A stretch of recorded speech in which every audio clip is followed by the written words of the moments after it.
Ooh, it bent. This one's gonna hurt. Open knife, tip down onto asphalt. Ooh. Oh! All right, we're here. You guys asked for it. This is the $10 Ozark Trail folding knife. And you guys asked us to test it against a real bug out. So this is a fresh, new inbox bug out straight from Benchmade that they actually sent to us for this very purpose. Basic bug out and a $10 Walmart knife. They obviously look a whole lot alike. The specs are very different. They feel quite different. And we're gonna see kind of how a $10 knife stacks up against, what are these, 180 now? Is it worth 18 times the cost? Let's find out. Okay, so we are going to start with this right here to test the out-of-box sharpness. I'm pretty sure this is a completely fresh edge. I may have opened a package with it when we were shooting the video, but I don't think so. We're gonna test this one versus this. Then we're gonna do some common everyday cutting tasks, paper, cardboard, Amazon packages, whatever. And then we'll come back to this, and then we're gonna touch it up and check it again. So we're testing effectively how it is out of box, how it is after just a little bit of use, and how easily it touches up. First up, we have the Ozark Trail knife. 198. It's not like hair popping. I mean, it's hair popping, right? It'll probably shave. Yeah, it shaves. We're gonna test the bug out straight out of the box. We literally just took this out of the box a second ago. We're gonna go slow. 242. Wow. All right, just to be fair, I'm gonna do each of them one more time. Test 2 with the Ozark Trail.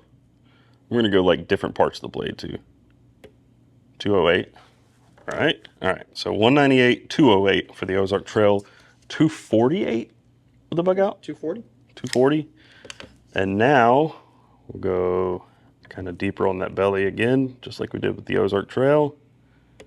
218. So pretty clearly, this one is a little bit sharper out of the box. Not that much. It's a small margin, but it is sharper out of the box. It's also D2, and this one is S30V. Ideally, this one will actually have better edge retention and a little bit better steel. It's a nicer steel.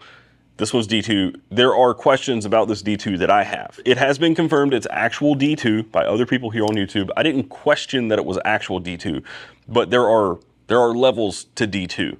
And we are going to see where this falls on that scale of levels of D2. But the heat treat is everything when it comes to D2, any steel really. Heat treat is very important. And if you do not heat treat D2 right, it can become very chippy.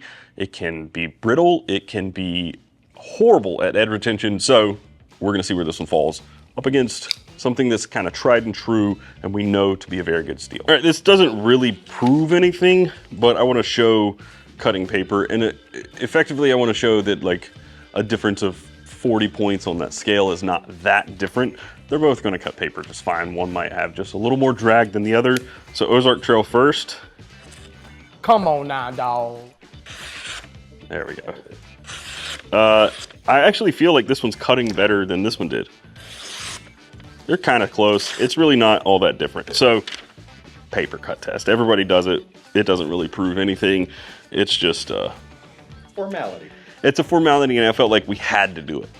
But this is a real thing. So this is what we all do. Cut up boxes, open packages. So I don't know how many cuts we're gonna do. 50 cuts each? Sure. We're running completely run and gun here, flying by the seat of our pants. We're gonna open these boxes up, cutting the tape, and we're just make 50 cuts. So we'll start by just cutting the box into pieces. It's not a great start for this. Okay, it's dull here. I've had to move to a different part of the blade. 2 more cuts. 3 more. 39, 50. It feels dull. Yeah. You can feel the difference here and here. All right, bug out. First cut ever with this bug out. 1.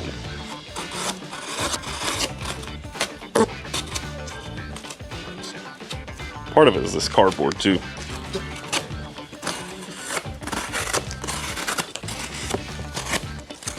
That's 25 already. I can tell this one's already like handling it a little bit better. 30, 31, 32, 33, 44. 49. 50. I think the lander handled both of those better. I think we did 100 cuts with the lander. All right, let's just jump back to this and see how this does now. Yeah. It just struggled through that cardboard pretty bad. There's definitely some hangs. All right, get the bug out.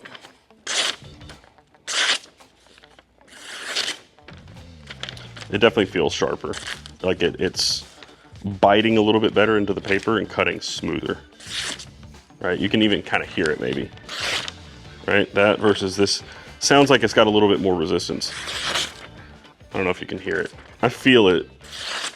It's very subtle. It occurred to us after we got well into this that we probably should have taken a moment to compare the two just kind of in the hand as far as features go, how they feel, how they look, how they act. We didn't do that. So here we are after the first cut test, taking a look at both of these. Obviously they look a lot alike. They have a lot of the same lines, but how does the blade stock compare? We have a pair of calipers here and we can just run through some of the dimensions. Not that that matters to most people, but it does matter in some of this testing, I think, as far as blade thickness goes on the Ozark Trail, just under 9 thousandths, so 0.0089. Can you even see that? Yep. And on the bug out, it's obviously a little bit thicker than that, at like 9.5. So slightly thicker stock, not that much more, but where it really differs is in the handle thickness. We are at 0.4 exactly, and as far as the Ozark Trail is concerned, a little over half an inch. We're at 0.529, so 0.53. So it's actually quite a bit thicker. I don't think that matters as much as it may sound. I mean, that doesn't seem like it's all that different, but in the hand you feel the difference for sure. The big difference is that this has full liners all the way top to bottom, whereas this one has a partial liner that ends right here. So there's that body screw, the liner goes just past that body screw. All right, Ozark Trail on the scale, 2.83 ounces. Bug out on the scale, 1.89, so about an ounce lighter. You can definitely feel that, and that's likely due to the liners. It's kind of hard to believe that they've made this knife for $10. Well, they didn't make the knife for $10. They're selling it for $10, which means they're making it for like $2. It just doesn't make sense.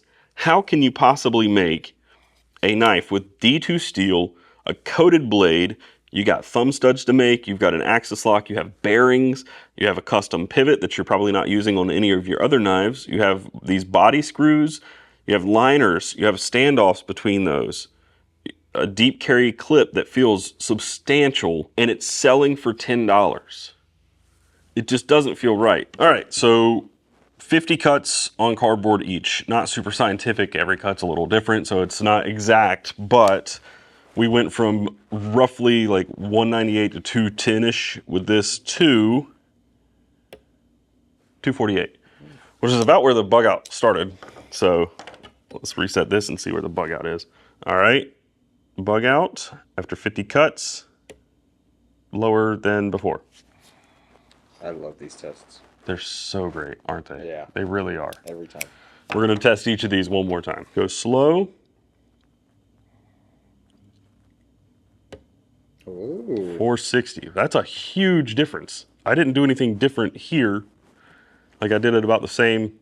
That's a big difference. We might have to test it again. Right about there. That's where most of the cuts would go, I would say, based on residue. And okay. So that's, I think I might have just gone a little too far forward, maybe. I don't know. And 408. Okay. So that's obviously very clearly different. We tested 3 times now. Let's try this again. I am so shaky today. I need lunch. Okay. And 300. I guess the next step is to use this. This is the guided field sharpener from Worksharp, which that brings us to our channel sponsors who we need to thank. Worksharp is amazing. They have obviously the quest going right now. Zach is bouncing all over the country and I think he's about to come to a close. So check and see if he's hidden a box around you and if it's been found or not. If not, go out and find it. It's a lot of fun, but they also make really cool sharpeners like this. This is my most used, the guided field sharpener. They also have the Ken Onion Mark II, which is a powered sharpener, and it's awesome. It's the new updated one. And the Pro Precision Adjust, which is a fixed angle clamp style, and it's awesome. Great value for the money. Go check out Worksharp. They're amazing. We also want to thank Big Idea Design. They make amazing pocket tools and knives and pens. They have a new one that's on Kickstarter right now, but also some of my favorite things, like the Lookout. It's a fixed blade. I absolutely love that knife. I've carried it a bunch. You guys know this by now. Go check out the Lookout. There's a link down below with a coupon code. If you use that, you get 10% off. My code's better than Ricky's. And finally, we want to thank Huckberry. All the clothes you see me wear in these videos are from Huckberry. I love their apparel. It's really, really nice, but they also have a lot of other stuff too. They have knives. They have flashlights. They have speakers and dry boxes and all kinds of stuff. If you want to see all the stuff from their website that I love, go check it out. There's a link down below that is a curated collection of things from them that I really love. I especially love their apparel. The Proof merino wool shirt is amazing. Go check them out. And thank you, Huckberry, and all our channel sponsors. Now back to this. So you guys know the deal with this. If we're not sharpening, I'm not here to sharpen a knife. I'm going to just touch up the edge. We're going to use ceramic first, probably a total of maybe 10 to 12 passes, and then we're going to flip over and go to the strop. This is a fixed angle guide at 25 degrees, and then this, if you use these guides, is at 20. So what this does is this puts a little bit of a micro bevel on your blade. So what we're really testing here is how easy it is to get a hair popping edge back if we can, right? It may not get back to hair popping. We shaved with this earlier and that was fine. It shaved hair right off my arm, but we're gonna see with a few passes on this, what happens. It already feels smoother on the stone. Like you can feel it kind of realign things, which is kind of crazy how fast that was. The idea is to just kind of keep it even though. If you do 4 on one side, do 4 on the other, 3, 3, 2, 2. Okay, so we have touched up both of these with the guided field sharpener, and let's just see where we are now. I'm gonna try my best to get this done in one test so we don't have to do it multiple times. But we're gonna center this, we're gonna go for that same spot on the blade, thereabouts, 232. Nice. 198. That's better than factory with a little touch up. This one got back to close to where it was. So 100 and below is a double edge razor blade. 200 is utility razor blade. 300 new high-end cutlery edges. 400 edges in need of maintenance, and that ranges all the way up from there. I'd say they both kind of handle this just fine as expected. I don't think there's anything surprising about this. All right. So we have tested everyday use, right? Cutting boxes open, cutting cardboard, cutting paper, and yeah, that's all well and good. That's what a lot of us are going to use our knives for, but that doesn't really tell you much about the differences between these. It's all light use.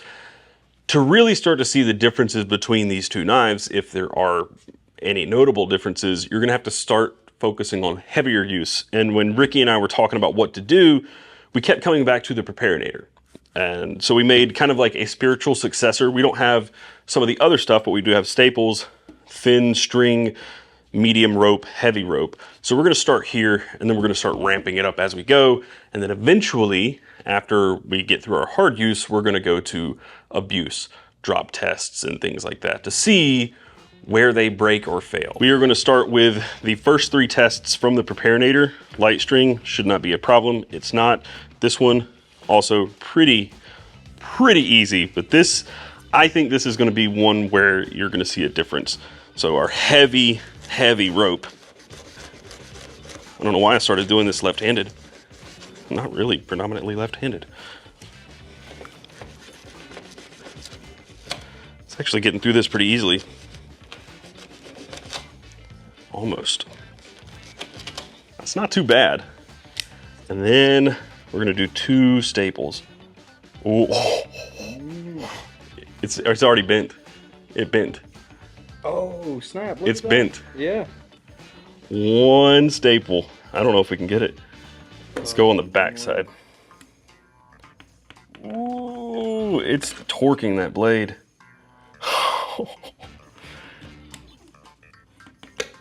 All right. 2 staples, a little bit of damage, and a bent tip that you can clearly see. That's the first like chink in the armor that I've seen. All right, this is not gonna be a problem anyway. This is definitely not a problem. And this. Why am I doing this left-handed again? Oh, wow. That is a very clear difference. I don't want to jump to conclusions, but that was considerably easier. All right. I'm going to do the same thing with this one. So I messed up and just went tip in and pried. I'm going to do the same thing here. I put more stress on this than I did that other one. This one's actually just prying. It's not bent. So we're going to do the proper way to pry if you have to pry with your knife tip, which is to use the spine. Again, not recommended, but if you have to, put the thickest part of the blade under that you can and twist towards that. These are some heavy duty staples though. Okay. We still have about the same amount of damage right near, like it's a little bit of a roll or a chip on both of these in the same place, and I think that's from the staples. There's like a little glint right in the same spot. It's like right here and right here, but you can see that bend. Damn, you're not supposed to pry, but we have to find the line. In our lander test, we stripped wire. I'm gonna do that, but I'm also gonna do the painful test that we've seen a few people do on the Preparinator, where they cut wire. I think it was a steel core, or copper core, not steel core. I think it was a copper core wire. This is braid. We're gonna cut this off. Let's start it with the bug out instead. That's light work. I didn't think that would be that difficult. This is gonna test the durability of that D2. This is steel, so this is not copper. And this, I think, rolled the edge on the lander. We did use a rubber mallet last time. I don't have that. And I don't think I'm gonna be able to get through it with the palm of my hand. It's rolled it already though. You can see that, a little bit of a roll. And you can see the individual braids, and we're not getting through that. All right, so we're gonna do the same thing with the bug out. Same thing, you can see it right there. Hurt my hand. Ain't no way. We just did the same exact thing though. Yep, same problem. Next up, we're gonna get through something that I regularly do, even if it is not recommended, and that is cutting zip ties. These are heavy duty zip ties. We're gonna start with 2 of these, and then we have some smaller ones. Pretty easy. I didn't expect it to be that hard. But what we're doing here is just kind of testing like a little bit of heavier use and see where they're at on the sharpness. Or if there are any breakages or failures or bends in the blade, which I did not expect to see.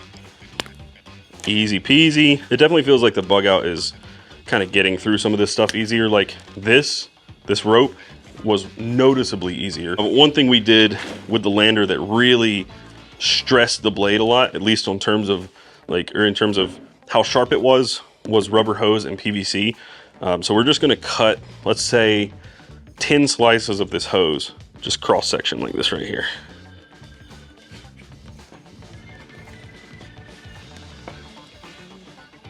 Ten is gonna be a lot. Feel it like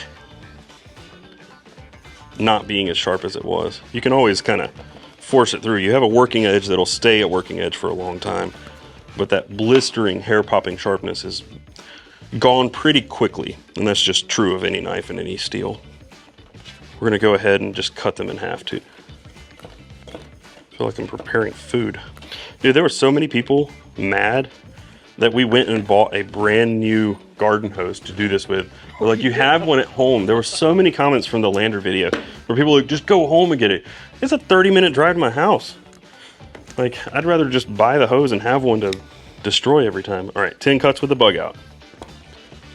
Ooh, that was a little harder than I expected.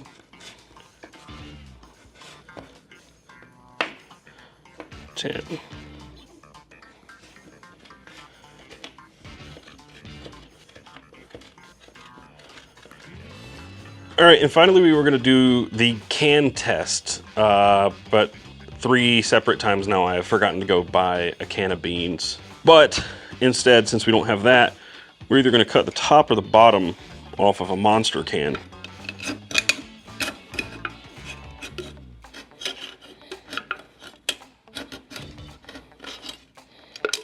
All right, and then the idea is that you get in there and you can get your beans out. It's not quite the same, but it handled it pretty well, and I'm pretty confident that it would get through just fine. And we're not really testing how well it can get through the cam. We're testing, you know, how it does compared to the bug out. And so far, I can tell you this bug out feels a lot more proficient at this.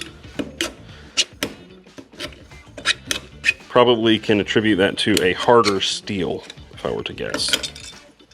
I mean, it just kind of made easy work. They both made easy work of that, but it did feel easier with the bug out. So far, I'd say they're pretty much neck and neck with a slight edge to the bug out because it didn't bend on the staple pry and it did better at edge maintenance, but we haven't tested edge maintenance after all this. I do kind of want to do a repetitive cut real quick with something that's a little difficult. Let's just give it a second go.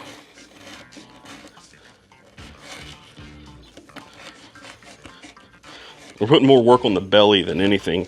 So when we test the sharpness, in just a second, we need to test like right in here, because that's going to be the dullest part for sure on both of these. I think one more time through is probably going to be enough because this is struggling. All right, that was a little bit of a strug bus for the Ozark Trail. Yeah, you can already see that this one's just still quite a bit sharper. It's not struggling, and it made it through pretty easy. All right, after all of that, we have a slight margin in favor of the bug out, but this is, I think, the better test because it's a little bit more analytical. We've shown that it's like, it got a lot of variance in it, but we're gonna test about the same place on each. So we're barely putting the tip inside this piece and trying to measure around the belly where we put most of the work in. 321. Okay, that's respectable. After everything we just did with it, that's pretty respectable. 321 on the Ozark Trail, and this one was like 198 after the last one. It went below, like better than factory from just touching it up a little bit. So we're gonna go for that same spot. 2, 3. Okay, I think that's fair. All right, so we're gonna do a couple of like real world application things that might happen to these knives. And one of the first things, because it happens to me all the time, in fact, I just dropped a new Benchmade just the other day, a drop test. We're gonna do open, closed asphalt from like shoulder height, pocket height, maybe even higher. We're also gonna run over them and a few other things. We want to actually test the limits of these knives, not just how sharp they are, how they hold an edge. We know that D2 is not gonna hold an edge like S30V, but there are other things that are also applicable to the way you would use a knife that we wanna test, especially in terms of longevity. All right, let's do a first drop test from like pocket height as if you're like pulling it out of your pocket. So we're just gonna do this right here. 3, 2, 1. Notable, the Ozark Trail opened, the bug out didn't. We do have just a few scratches. That's to be expected. I don't expect much to happen here, but I do want to make sure that this plastic, whatever it is, doesn't just crack and break. That's the real thing. We know that FRN is good, or Grivory is good for that. It's going to mar up, but it doesn't really snap or break. We don't know what this material is, or I don't technically. We don't know that if this blade comes out, if it's going to snap because it hits the asphalt. I don't know. That's why we're trying to test this. Nothing major. I didn't expect anything major to happen here. However, we are now going to, this one's gonna hurt. Open knife, tip down onto asphalt. This is gonna hurt a little bit. Listen, I don't have any skin in this game. I don't care which knife comes out, Victor. There may not even be a Victor. I don't know, I don't care. I bought this for 10 bucks. This was given to me for free to do this to, and it still hurts. I don't like destroying things just to destroy. We have to do it. 3, 2, 1. Ooh, that did not sound good. I don't like it. We have blunted the tip of this one just a little bit, and less so on this one, surprisingly. I'm gonna do it again. God, it's just like a thud, and it sounds, ugh. All right, so you can see they're both about the same, honestly. Nobody ever wants to drop their open knife tip down onto asphalt, but here we are. 3, 2, 1. Oh no. Ah, Watch my toes. 3, 2, 1. Oh, that sounds terrible. But it doesn't, I mean, they both survived just fine. I want to say this one's like going into the asphalt. Can you see that? It's like they're both kind of black on the tip, but this one looks like it's like digging in. Could be. We're going for it. Looks like if Bo dropped his knife. Yeah, if Bo dropped a knife, what would happen? 3, 2, 1. Oh, it dug in. I saw it. It stuck in the paint. Ugh. Both held up fine. Oh. Should we go higher? Higher than that? I mean, you might as well just throw it in the air at that point and let it fall. Okay. Oh. Not much to note on either, other than some scuffs and scratches and both tips being gone. Both of these could be repaired pretty easily, although this clip is getting marred up pretty bad. Oh, that's new. What is it? I can't see. Oh, I know exactly what happened. It overextended when it was closed and it hit the standoff. If you open it up, there's a mark on the standoff back here. Can you see the roll? Oh, yeah. Yeah. So it landed like this right here and slammed into that standoff, which this one didn't do. So that is interesting. Let's get one more big toss. All right, go. All right, 3, 2, 1. Action still fine, still opens up. Yeah, I think it got worse. It did get worse. The roll, action's still good. It's Centered? yeah, there's no blade plate. I did tighten this one up before we started. Soft center, and that tip is very bent. Oh, yeah. I think the tip has bent. I think the tip bent more from dropping it. I want to do it again. You got real excited. All right, I'm gonna do it again. I'm gonna do it On open. the rocks. I'm gonna do it open on the rocks. On the rocks. You stand behind me because I'm gonna toss them kind of out because they're open. This is dumb. This is really dumb. All right, 3, 2, 1. This is not scientific anymore at all. We did hit a rock right there. Nothing really happened. The tip is gone. Other than that, I mean, it's Action? totally fine, and Great. Lock up? yeah, everything's fine. I don't see anything notable. Nothing extra happened to it, so it probably didn't land on the blade. Action's good. The clip is loose. One more. I mean, we might as well keep going. 3, 2, 1. You guys might have unlocked an animal in me Yeah. that just wants to destroy stuff now. Looking? Honestly, about the same. They clearly didn't. You can see a scuff there that's new, but they mostly look fine. Action. Oh. Is it making a noise? Yeah, but it's just like it's the bearing noise. Sound like It's something rattling. centered again. Oh, really? It's centered. Yeah. Did you bend the blade back? I don't know, but it's centered. That's great. There's a lot of blade play now. Oh yeah. It sounds loose. Yeah. Like from all the way over here, I can hear it. This one's fine and centered. No blade play. You can see the wobble in the blade and the flex in it. Damn. It's doing okay though. It's holding up. I'm actually more surprised that we haven't had like a spring failure, Yeah. but nothing yet. How are we running over these? I think we should run over Flat, if like you were- this? Yeah, like if it fell out of your pocket. Okay, that's most likely like this Yeah. or this. That's gonna flatten a clip out.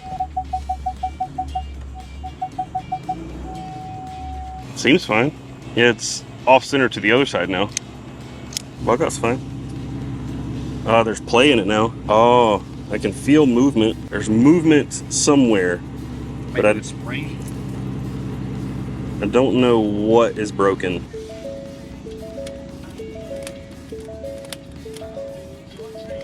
Hey, the clip's fixed. But something's off with the scales. It's still functioning. Action's fine. This clip used to come up and down and then curve down. It's just, oh my God. I don't even know if I can get this in my pocket. Oh, there we go. there you It's not so bad. But it is. It's tight. Action. Still sounds so loose, dude. It sounds bad. But there is one that kind of popped up as I was rolling this card out here that has no real reason to it. I have to do it. Intrusive thoughts taking over. I just want to see what happens. Oh my God. Oh! I thought it might actually go into it. Let's see if it does it on the Grivory. It went into the Grivory. No? Did it? A little bit. Oh. This one it just bounced off of. This is harder, which is why I was a little worried that it would crack and break because it's harder. All right. Yeah, you get that. The intrusive thoughts. I had to try it. Last two tests I want to do, I guess, unless more intrusive thoughts take over. I know from several other videos that have been made on the Ozark Trail that the blade's a little brittle. We saw it bend, which I expected it to snap before it would bend. I don't know if I can stab it hard enough into this plywood, but we're gonna try. So we're gonna do a bend test, like a tip bend, where you stab it in and then kind of crank on it 90 degrees. We're gonna do that. And then I'm gonna do a hand snap test. I wanna see if I can break it by hand because neither of these feel like super sturdy, and that's been one of the biggest complaints about the bug out from the beginning is that it doesn't feel extremely tough. It feels kind of the opposite of that. But I mean, it was built to be like a backpacking ultralight knife, but how tough is it? Can you actually break it? Because we know the scales flex. So that's what we're gonna do now. We're gonna see how they fare for the blade. We're gonna stab this into the table and try not to stab ourselves or break anything in the process. And then we're gonna crank on it. Oh. Oh, no. Wow. Just straight away. Oh, Straight no. away. I genuinely have $0 invested in this knife and it hurts me for some reason.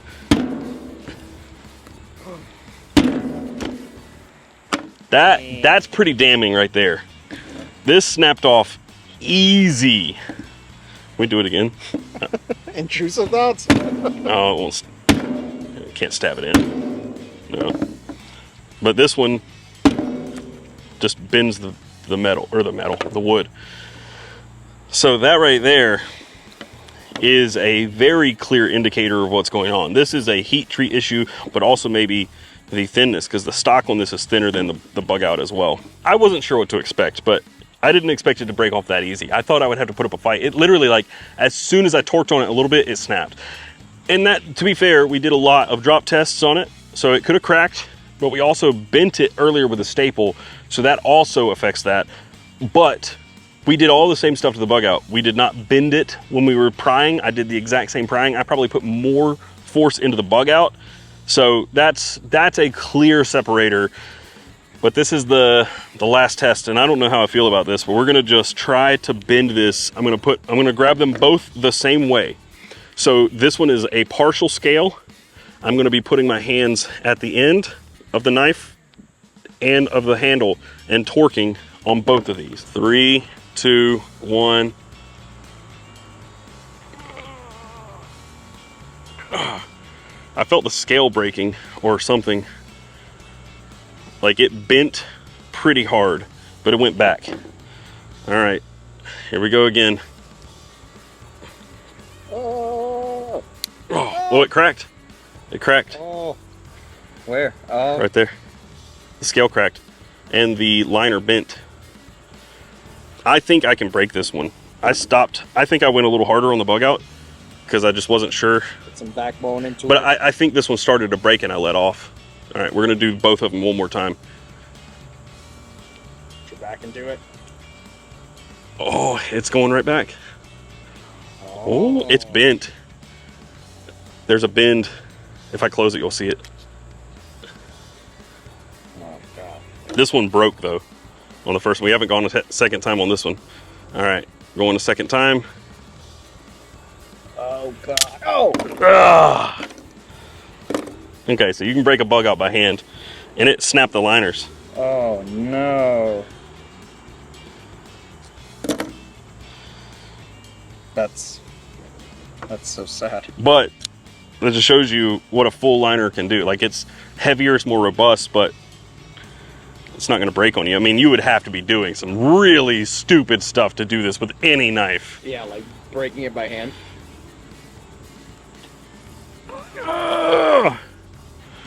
It's a kukri. Dude. Oh, perfect.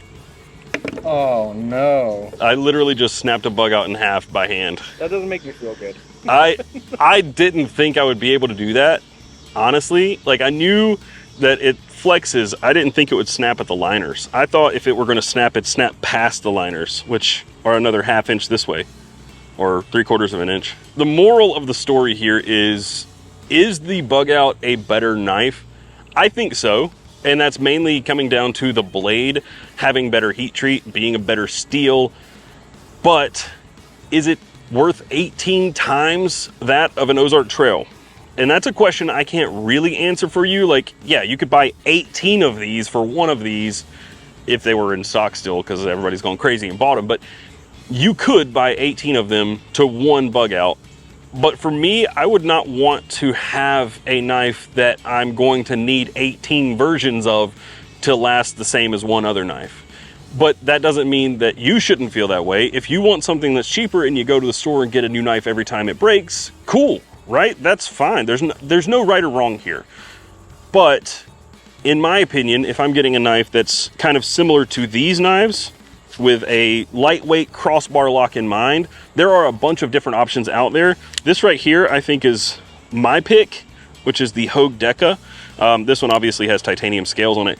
I bought this one. It had tan or coyote scales on it. It has MagnaCut steel. I bought this for $90 new with MagnaCut steel, perfect action. Everything about it is so good. But the point is that there are a lot of different ways to go about it. I'm actually kind of surprised by the way this test went down. I thought this thing would snap, and I thought the blade would be snapping right at the tang. I didn't think it would bend like this. I didn't think I could bend this in half, but I also didn't think that blade tip would snap so easily. So here's the thing. This was fun, not scientific. We had a blast making the video, but we want to know from you guys what we could have done differently. What different tests should we have done? What shouldn't we have done? We want to know, because we're going to test a lot of other stuff, not just knives. We have a lot of other plans. We've been kicking this around for over a year, literally over a year, and we haven't pulled the trigger. And a lot of that has to do with me not sure what to test and how to test, and me being in my own head. But the point is that we want to test things, we want to have fun with it, but also not be super scientific, but, you know, at least provide some sort of information and value out of the videos beyond just pure entertainment and destruction porn. So let us know in the comments down below which one you think won this, whether it was the bug out or the Ozark Trail, and what you would like to see us do next. We do have the next one ready to go. I think you're gonna like it. I'm already dreading it because I love the knife, and I don't want to destroy it. And I bought it with my own money, but we're gonna do it. All right, anyway, that's it. Let us know in the comments down below. I'll see you guys in the next video, and until then, carry on.